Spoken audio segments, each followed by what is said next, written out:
Hello Space Engineers, Wellington6012 here, and welcome to episode number 16 of my tutorial series. How's everybody today? Hope you are good!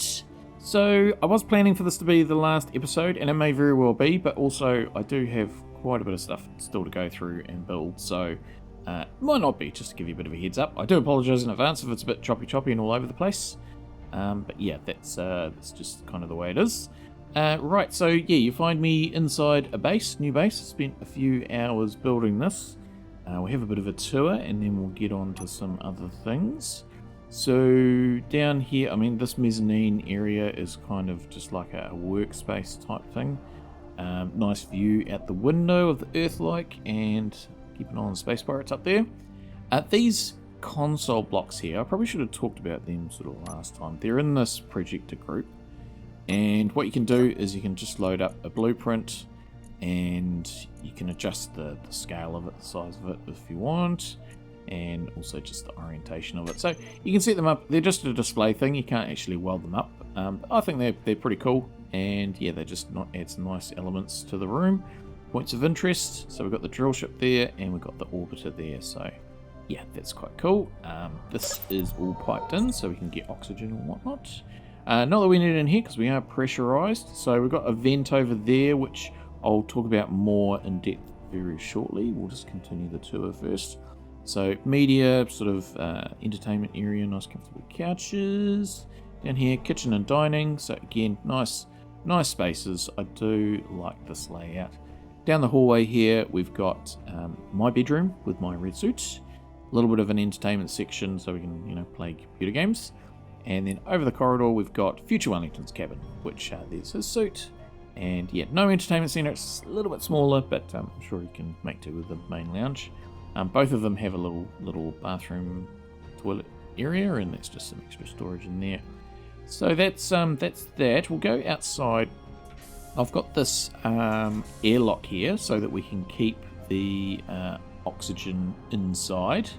And when we go into here, it will actually depressurize, and I better just close my visor so I don't get injured. So it will depressurize, assuming there's enough volume in the tank to actually store any oxygen. Otherwise, it'll just vent out when we go out the door. Now, I've set up these doors in such a way that you can't accidentally vent the whole building by having both doors open at once. So this is a pretty standard sort of airlock setup that I have, and it uses a couple of things. First of all, the sensors. You don't need the sensors, you can just manually open the doors, but just those particular doors, it can be a little bit tricky to open and close them. These style of hatches, I think they're called. But yeah, so sensors, I've set them up pretty close as well to the actual door, so I kind of have to walk right up to the door. And then the other thing that I've used is event controllers. So the event controllers are just sort of those white blocks in behind the bar there and in behind the dispenser. So they're those white blocks just hidden away there. And yeah, I might just weld this as well, so we don't fall in that hole. So this event controllers are, okay, so there's in a hatch. And how I've set these up just as a bit of a safety thing so I don't accidentally open both doors at once. They sense when a door is opened, so in this case the inner door, and when the inner door is opened, the outer door is turned off, and when the inner door is closed, the outer door is turned on. So the only way that you can, it's basically locking the door, turning them off. The only way you can open this door is if the inner one is actually closed, and vice versa with the outer door and a second event controller. So that's just a system that I sort of use around here. So that's the actual setup of the building. So yeah, I think it works quite well. It's pretty basic, but also not basic, if that makes any sense whatsoever. Put in some landing pads here, so they've now got proper homes, which is good. And just in regards to materials, we have sort of quite a bit of most things. And yeah, so that's all good. We have been digging a lot of stuff, so we are going through refinery. Okay, I might just grab unload of that and chuck it in here. So yeah, we have been processing There's a whole lot of platinum. We've got so much uranium. It's crazy how much uranium we've got now. Nearly 400, so that's going to be enough to power lots of stuff.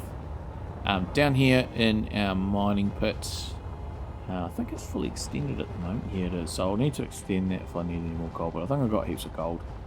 Got most of it. I mean, I might even go, if I need more, go up to an asteroid. I did get another load of platinum from an asteroid, which was not that one. It must have been that one there. Yep. So I did get, that's why I got so much platinum.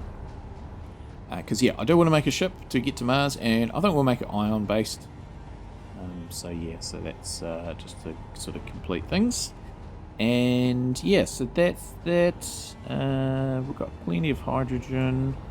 So we could probably turn the engines on because these batteries kind of need to stay recharged. We are chewing through the power just with the refineries doing stuff. But that's cool. Okay, so that's where we're at with that. I'll go back inside and we'll just talk about this air vent. Alright, so I thought I'd talk about vents and oxygen systems, some of which I've talked about in previous episodes, but now we're up here in the vacuum of space and we've got this sealed building. It's all kind of a bit more relevant at the moment. So yeah, this vent pressurizes this room that's sealed in the same way that a cockpit is pressurized, and will have oxygen and a nice warm environment once you connect it to an oxygen system. So when we're in that environment, it's the same as being down on the Earth-like planet at sea level, assuming the weather's good. And that means that we can actually breathe without our suit. We can just breathe the air. So we don't need to have our visor down. Also, because we're warm, then we won't use as much energy, so we won't have to recharge our suit so often. So I said an oxygen system, so there can be different systems that we use. So one is that we're using here, and we've got ice processed with the O2 generator into oxygen, which is stored in the oxygen tanks. So that's one option, and that's what we've quite often used in these ships here with the O2 generator. Not so much going into an oxygen tank, but just straight off the generator supplying us that oxygen.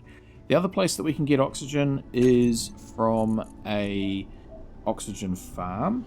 So that's this block here. Just put it in my toolbar so we can have a look at it.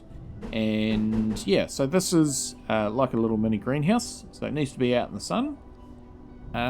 It's a good concept. I like them, but I've never used them because they're not really super useful in the game. They use a lot of power, and they do not produce a lot of oxygen at all. Basically, you could just drill for like 30 seconds some ice and put that into an O2 gen, and you would just get so much more oxygen than you would out of those oxygen farms. So it's not really that useful, hence not being used that often by anyone really. So it would be good in a space game where you had no ice, that potentially they would be useful. But yeah, very very limited usage for those. As I say, they are very power hungry as well. So there's ice, there's the oxygen farm. The other place that we can get oxygen is from oxygen atmosphere. So again, down on the Earth-like planet, we have that in my original base. We've got a vent on the outside that's able to depressurize and suck in oxygen, and then we've got another vent on the inside which is able to pressurize the room and push that oxygen out. So in a rich oxygen environment such as sea level on the Earth-like, we have plenty of oxygen to do that. If we were up at a little bit more altitude, then it may be that we have low oxygen, so it might be enough to breathe, but it's not enough to recharge our suit. But also that would be enough for a vent to suck it in and either put it into an oxygen tank or pressurize a room. Then we can go into a little bit more altitude and even less oxygen, which we may not be able to breathe, but it is enough for a vent to actually be able to suck it in and fill a tank or pressurize a room. And so in those situations, yeah, it's generally altitude on the Earth-like, or that's how the alien planet atmosphere is set up. So there is a little bit of oxygen, but you need to use some mechanical means to actually get it to enough to be able to breathe it. So then the other consideration is just the warmth. So in this pressurized environment, we're nice and warm, same with the Earth-like. In snow areas, polar regions, mountains, we do get quite cold. Also, the vacuum of space is cold. You can get hot environments, such as Pertum, especially in some of the storms on Pertum. So your suit is going to have to work harder, use more power to air condition itself, basically. So in those environments, you will have to recharge more often. So yeah, that's sort of it in a nutshell. But here in the vacuum of space, we've got ice that we're producing our oxygen from. And yeah, in order to remove the oxygen from this room, we would either break a window or move a block so it's no longer sealed, or we can depressurize it and put it back in the tanks. That's not going to work here because of the fact that our tanks are already full. So if I put depressurize on, you can see it's not depressurizing. We actually need to have a little bit of volume available space in our tanks to do that. But yeah, so you can fill up hydrogen tanks if you maybe had a space station, wanted to fill them up on Earth, fly them up, and then you could have that oxygen up in space. So yeah, that's pretty much that. I think now we'll look at the resources and stuff that we need for building our ship to get to Mars. Putting our visor down. Oh, that just reminds me, in that when we're in an environment where there's high oxygen and it's a warm temperature, we will auto heal up to 70%. So yeah, if I was in space and I got injured, I wouldn't heal, but if I got inside into the nice warm breathable air, then I would heal up to 70%. That is a setting that you can turn on and off in the settings as well. So yeah, just looking at what we need to build our ship. I might just queue up some things and then we'll have a look at how much resource we've got. So production, we'll go into the blocks, and what I want to do is I want to build, okay, well, a jump drive first of all. So we're going to build one of those, and then we will build some ions probably. So I'm thinking if I just produce stuff for 4 of the large ones, 1, 2, 3, 4, they use a lot of stuff. I mean, that might even be too much. That's cool. We'll just condense up some of these as well so I don't reach my component limit. That's cool. Just do the same here. Yeah, okay, so that's fine. Gravity generator, we'll need to build one of those. And again, I'll just consolidate these blocks as well. What else? Jump drive. Oh, reactors. A couple of reactors. So I'll need to power it. So I think instead of one of the big ones, we'll go for 2 of the small ones. I think they should be fine. So 2 of those. So that is that's good. So we should have all of those items producing. Okay, so that's quite a bit of stuff. Looking at the list of things, ooh, we're going to need a lot of cobalt. Why do we need so much cobalt? Do they use cobalt? No. Maybe these use cobalt. Okay, they use cobalt. Right, so we're going to need to get some more cobalt, I think. Platinum, silver, nickel. Okay, so we're going to find silver. Oh, we might need some more silver. Silver, yeah, we're going to possibly... Oh no, we've got plenty of silver. Gold, I think we were short of gold, and yeah, we're definitely short of cobalt, so I'll have to get some more of that. Gold, 180, or yeah, 1800.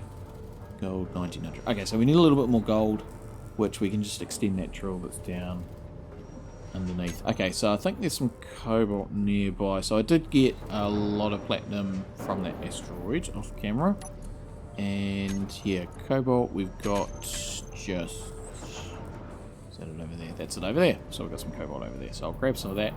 And yeah, I'll extend this drill to get the last little bit of gold that's down in here. But yeah, I'll grab that cobalt first. So leave this with me for a while. And yeah, we'll be back soon. Okay, welcome back. Camera's on. It's a new session, and I've done a little bit off camera. Let me show you what I've done.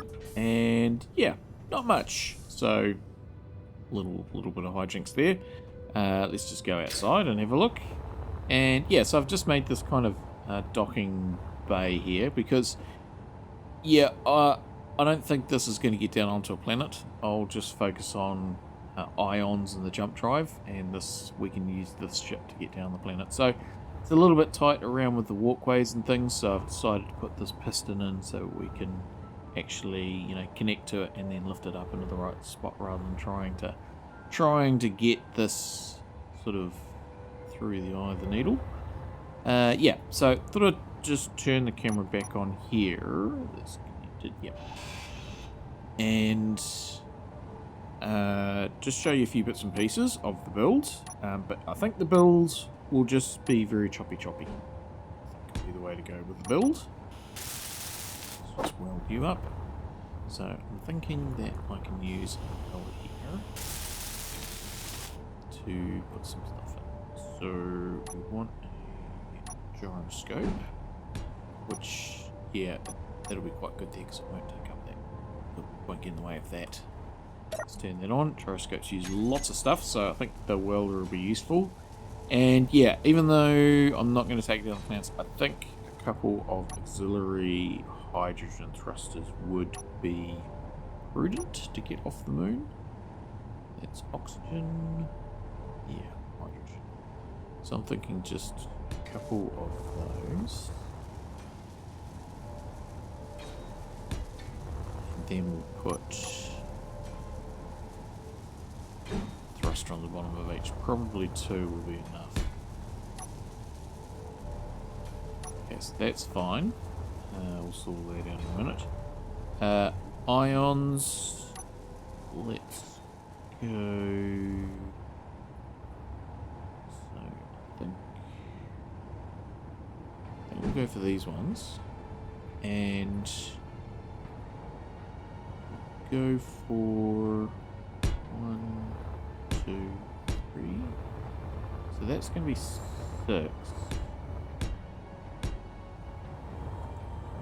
Should be enough.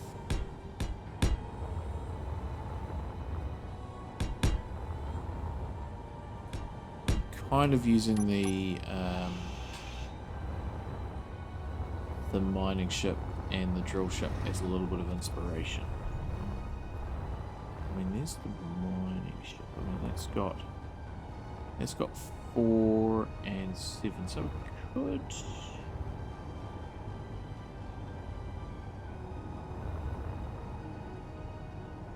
could sort of follow that layout.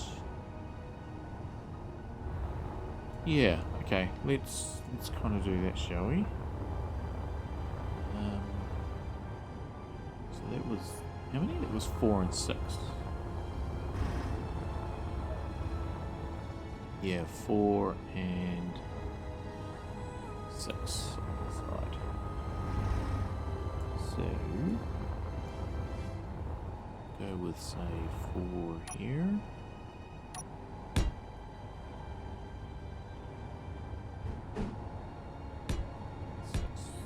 I mean, well, I've got the hydrogen, so maybe we just go 4. We'll just go 4, got the hydrogen. It'll be fine. Okay, so let's do that. And them on. Then we'll figure out how I'm going to do this way.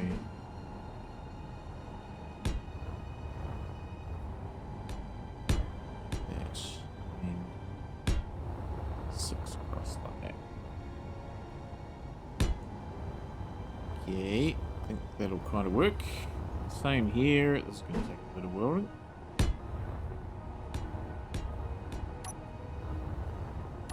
Cool. And then the thrusters on the back.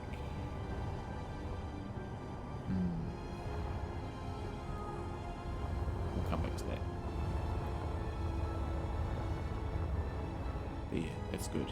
Good. Okay, so level this up now, I guess. Right, sit rep again. It's been a while, and I've done some stuff. Just, yeah, having a look at that. Okay, that's cool. Right, so, yeah, this is how we're going. I did have to move some of those forward. But yeah, kind of got the same sort of shape. I'm going to put on another jump drive. Not another jump drive. Another welder, so I can jump drive.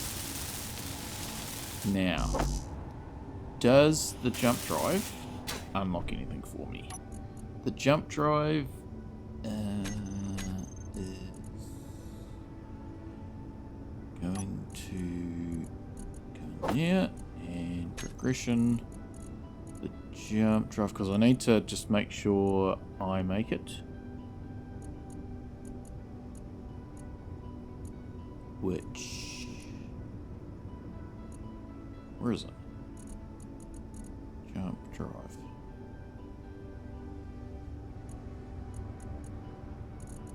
Thought it was in that group there, but no, it's not.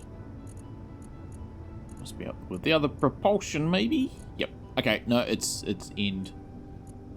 So... Okay, we've pretty much unlocked everything. Except for those decoys, and... Yeah, cool. Right, so let's put you into here. And I think this will be the spot for it. Like there. Just move it. What I might do is actually just turn it off, just in case I do need to move it, because it does have to charge. So if we turn it off, then it'll be fine.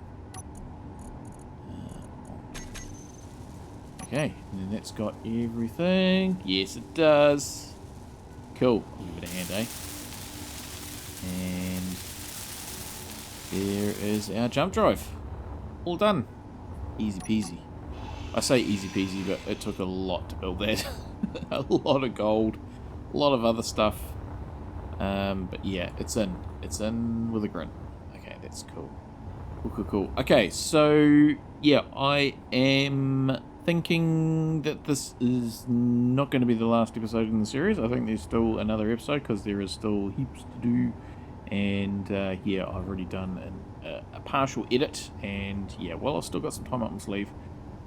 Not enough to achieve what I want to achieve. So we'll just keep going. This, I'll just keep doing some building and whatnot.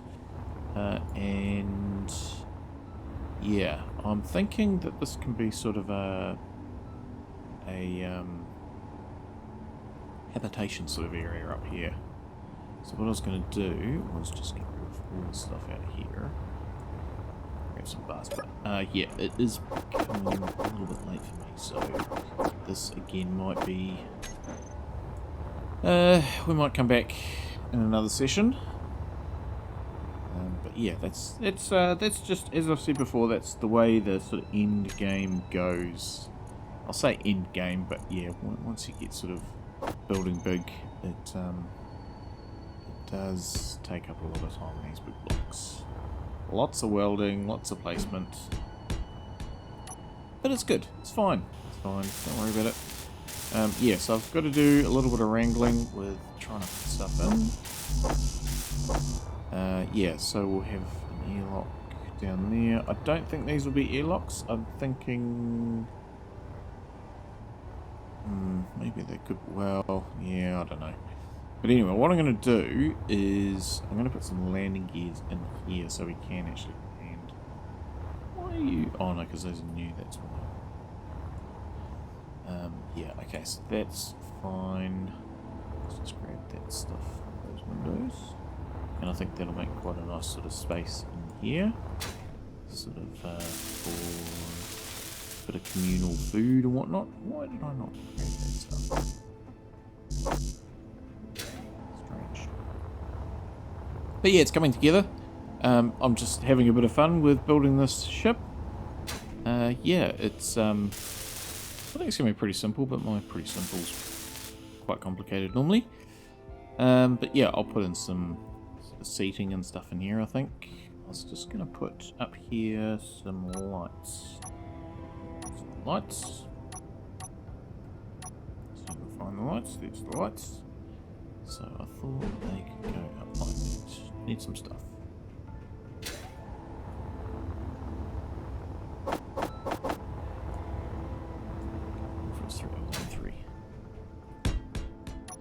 Whoops. But I feel like that's pretty good progress. It's kind of heading the right way. Sort of. So now I've got that jump drive in here, I'll be able to really just fill in the back. And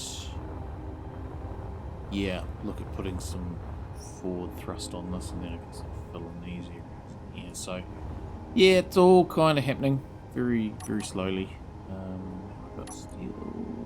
No, I don't. So what do I end up with all those extra bits? No. Okay. Right, as I say, leave this with me for a little bit, and I'll just do some more stuff, and I'll come back again at an appropriate time to show you what I've been up to. Welcome back. A little bit of deja vu. Same bulkhead, and still nothing behind me. Right, let's go and actually I'll just grab some parts because I've come back into it here, and we'll just go through a few things, but we'll call the episode kind of a, I guess it's more of a part one of a two-part. So I need to grab some stuff for a reactor or two. Okay, just one at the moment because it's a bit full of stuff. Okay, so this is the layout. It's all come up pretty well. I'll just go up into here and climb this ladder as he presses the wrong button. Whoa. Yeah, so done quite a bit of stuff off camera over a number of hours. And I just wanted to touch on a couple of things before the end of the episode. One, this is a medical bay, and it's one of the new ones. Which one of the advantages, I think I talked about before, it has advantages and disadvantages. One of the advantages is it's got the connector, the conveyor on the back. So that's all connected up in there. And, but the other thing is airtightness. So the original medical station is not airtight. And it's something that I think I've actually missed when I talked about atmosphere and airtight stuff earlier in the episode, was how to make stuff airtight, you know. So a lot of the blocks are airtight, but there are several that aren't. That's the right way. So I've got one there and one there. 2 reactors. So we've already got the, hang on, let's just re-jiggle that. That. Okay. Yeah, so it's, yeah, if you want to know which blocks are airtight, well, you can sort of look and see. For instance, that's not airtight on this side, but on this side it is. There is also like a wiki as well somewhere that I think you can look at what's airtight and what's not.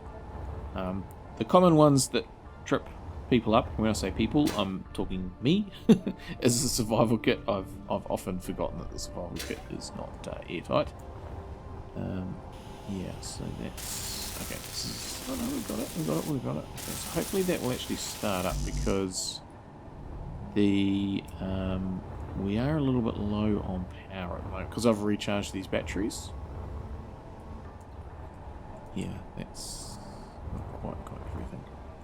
And we do have lots of uranium, so it would be good to do that. So yeah, so airtightness, definitely a thing. There's also a mod that you can get, which actually I'll show you in a second what the mod does. I haven't got it installed, but I can kind of give you an example. It's a very useful mod. It's called the air leak finder. So if you're really struggling, okay, there we go. So that's them now sorted. So these were recharging in like about 51 minutes, now 8 minutes. Okay, so that's good news. We'll set up some event controllers. There's some spare ones here and a gap over there for some other ones. And I can set those up with the reactors, turn them on and off. Okay, so that's that. Yeah, we'll come up into here. just on the air vent, yeah, so there's this, and it has like a button that says find air leaks. And then there'll be a little wisp of colour that'll follow around and end up in where the air leak is. Yeah, so in here we've got a nice little space for expansion. So this will kind of be living area. So I'll put a kitchen and tables and chairs and whatnot in here. So I think that'll work out quite well. So that's the other side of this medical bay, and we can get stuff. Awesome. And yeah, for when we get sealed eventually, we've got the vent here. I've had to put this pipe in up here because yeah, there's nowhere else to put it. Because I need to get air up the front and up things. Just if you're wondering what's in here, it's just a little bathroomy thing. So it's cool. Okay, so what I was going to do is I was going to put in a gravity generator in here because we need one of those, and I think I've already got the parts for it because I remember making some parts a lot earlier. So this is going to be useful for when we're up in space and when we're not in gravity. So we'll put this in here. And I've already unlocked it when I took ownership of the gravity generator that was on the encounter, the fuel tanker encounter. So that's that. So setting the gravity. So if I wanted it, that's full Earth gravity. If I wanted it at the moon, it would be 0.3. Or somewhere in between 0.5. So I'm going to set it for 0.5. Now it's not going to be completely, since we're on a planetary body, a low gravity planetary body, it's not going to be super effective. So the artificial gravity, hang on, have we actually got the right setting? Yeah, so, oh no, I haven't got that right, so it's 5. And then, so 5 meters a second, 0.5 G, yep. And then, yet, even though we're 0.5, we're still only 0.25 according to the HUD, because that's the gravity that's on the actual planet, so it's not overriding that. So what we'll do is we'll turn it off for now, because they do use quite a bit of power. The other thing is we can see the sort of, we can set how big the field is. So if I go into here, show on HUD, and then click up here in the info, we can show the gravity range. And I'll just turn it back on again so we can see. And yeah, if I jump out here, we can see that, like I did with the sensors once upon a time, we've got the full range there. So that's just massively too big. Also just admiring the outside of the ship. So that's all come up pretty well. Yeah, so obviously I still need a front half, which will be next time. Yeah, so let's just smush this down a bit. So I would say width, I mean this is probably only going to be about 30 meters wide, so we'll just guess at this at the moment. Height is probably only going to be like 20 meters, and depth is probably a little bit longer at 40 meters. I think that'll be good for a start.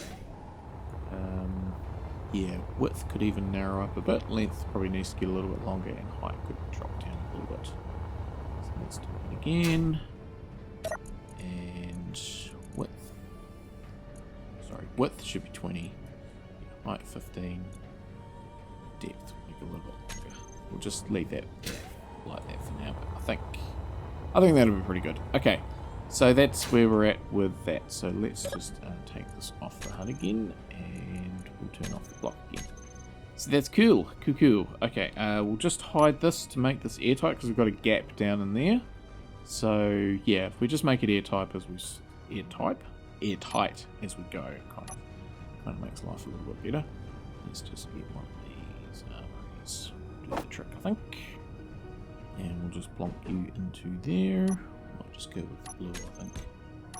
We'll be fine. Future Wellington can wear a bright suit. Okay. So that's the space, which is cool. Okay, so just the last thing I wanted to finish off with is just with unlocking that generator. the gravity generator. In the progression, as I say, we've already unlocked it, but if we were to have just unlocked it now, it would have unlocked the jump drive, which we needed, so that's why I did it when we did the fuel tanker. But also this safe zone block. So I just wanted to touch on this, just so you know what it is. So a safe zone is, obviously, maybe not obviously, is the thing that's around the trade stations.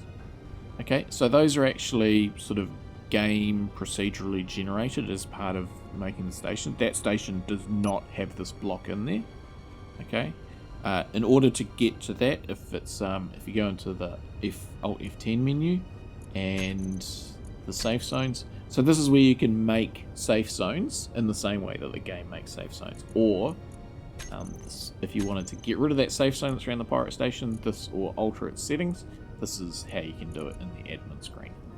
But if you want to make a safe zone for yourself, there's this block here. It does require a few components. In particular, it requires zone chips. So first it's going to need zone chips to actually make the block, and then it's going to need zone chips to actually power or work the block as well. I think it's about 1 zone chip per hour, something like that, or maybe 1 zone chip per half hour. I can't remember, but yeah, that you do need zone chips to run, and a lot of power. They use heaps of power. Also, they need to be attached to a station, so you can't fly a ship around and have a force field on it. You've got to be a station. So either you turn your ship into a station, or you've got a base like this. So potentially I could just, I could plonk one down here, and no, because I don't need steel. But if I were to plonk one down, then shall I just grab some steel and plonk one down, just to kind of show you what I'm talking about? So let's just chuck it there, and then even though it's incomplete, we should be able to access it. Hopefully, safe zone. Okay, so you can see it needs zone chips. Yeah, it doesn't tell me how many it needs, but yeah. So you can do all the same settings there. You can set the range of the safe zone, whether it's a square or yeah. So that's the safe zone. Yeah. So to get the zone chips, you need to purchase zone chips from certain trade stations. Not all of them sell them, but some of them do. So that's something that you can do. And yeah, also when you initiate them to start them up, they do take a minute or so. Again, I can't quite remember. They do take a little bit of time to actually initialize and start up. I guess that's just so you can't sort of see something coming towards you and go, oh, we'll turn the force field on and have it come up instantly. You've kind of got to prepare and get ready for it. So anyway, that's the thing. I've seldom used them, but yeah, they could be useful in certain situations. So that's where we're at. That's where I think I am going to call it today. Might just program that might just program the reactor thing and turn off at the right time. Yeah, but that's that. I'll just sort of do some stuff. We'll be back in a sec.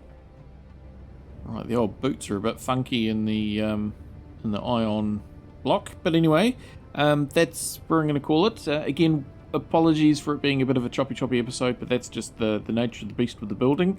It's been many hours for me doing what we've done so far, and yeah, so not much to go now. Just got to finish off the ship and launch. So we're going to go through jump drives. I'll probably talk about laser antennas as well. We can set one of those up and have one of those relaying back when we get to the other end and bits and pieces. But it's very much on the home stretch. Next episode will be the last episode in the series, so hopefully you can join me then. And I do hope you enjoyed today's episode, and until next time, as always, stay safe out there everybody, and have a good one.